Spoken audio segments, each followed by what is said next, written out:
Moenie net enkel note speel wanneer jy die pentatoniek van A mineur sou speel nie. Speel dubbelnote. Dit wil sê, jy begin enetjie onder die A, wat 'n D is. Jy begin op 'n D-noot, maar jy speel die oop A-snaar.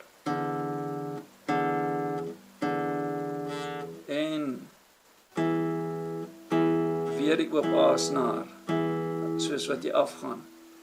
As jou vinger op die derde snaar van bo, die vierde snaar eintlik is, die D-snaar, het jy oop A-snaar bokant om.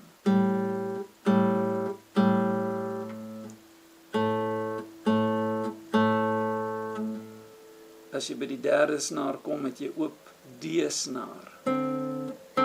Dit is net om dit interessant te maak. Mens raak moeg van enkelnote, glo my. Jou derde snaar word oop gespeel as jou tweede snaar by die vyfde afgedruk word. Vierde vinger. Onderste snaar, vyfde fret, tweede snaar oop.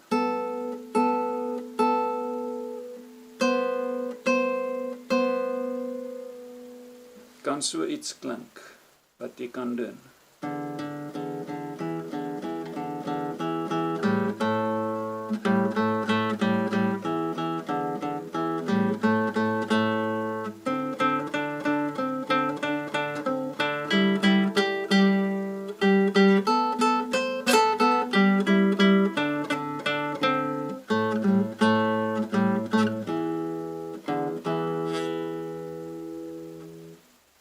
Experimenteer bietjie daarmee.